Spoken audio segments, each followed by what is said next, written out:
Assalamualaikum warahmatullahi wabarakatuh. Perkenalkan, nama saya Nur Halimah dengan NIM 230111456. Di sini saya akan menjawab 3 pertanyaan dari UTS Tata Kelola Kehutanan.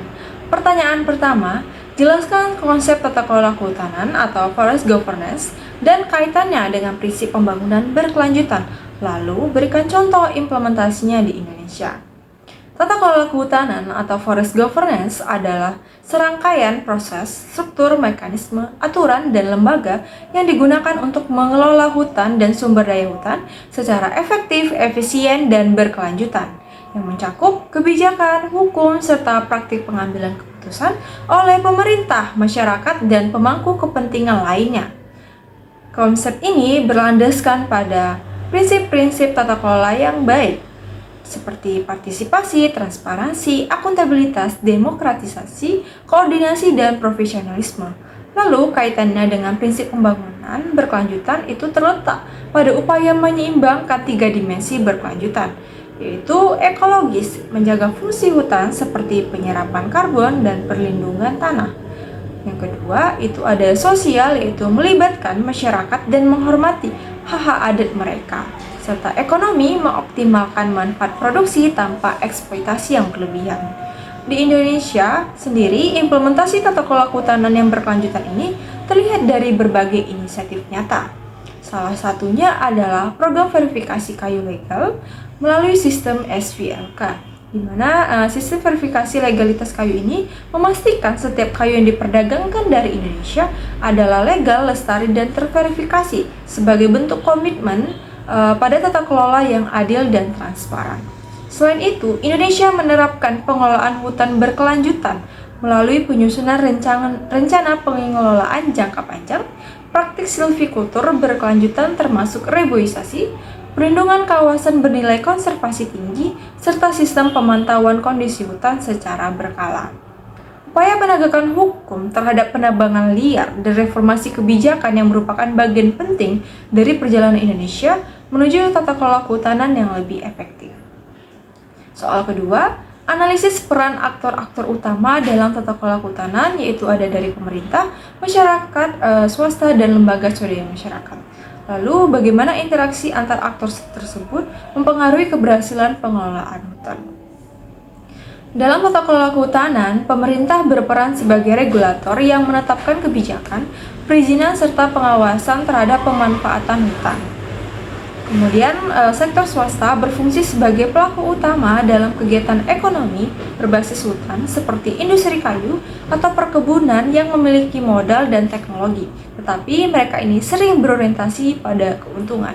Kemudian, masyarakat lokal, khususnya yang tinggal di sekitar kawasan hutan, berperan sebagai pengguna langsung sumber daya hutan dan penjaga kearifan lokal dalam pengelolaan yang berkelanjutan. Sementara itu, LSM atau Lembaga Swadaya Masyarakat berperan sebagai pengawas yang independen, advokat lingkungan, serta mediator yang menjembatani kepentingan antara pemerintah, swasta, dan masyarakat. Interaksi antara semua aktor ini sangat menentukan keberhasilan pengelolaan hutan. Dengan kolaborasi yang sinergis dapat menciptakan keseimbangan antara kepentingan ekonomi, sosial, dan lingkungan.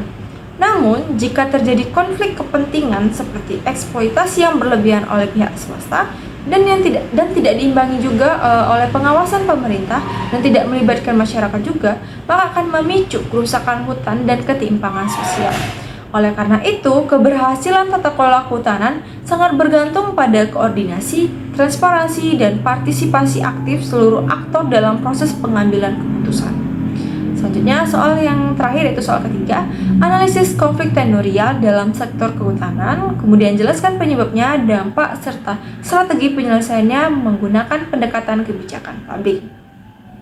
Konflik tenurial dalam sektor kehutanan umumnya terjadi akibat tumpang tindih klaim kepemilikan dan penguasaan lahan antara negara, perusahaan, dan masyarakat adat atau lokal.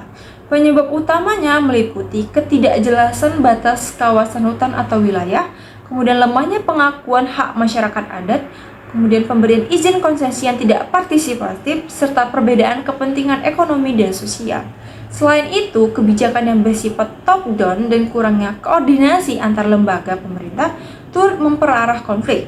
Dampaknya tidak hanya berupa kerusakan lingkungan akibat eksploitasi yang tidak terkendali, tetapi juga konflik sosial berkepanjangan, seperti kriminalisasi masyarakat, serta hilangnya mata pencarian dan ketidakpastian hukum bagi pihak-pihak yang terlibat.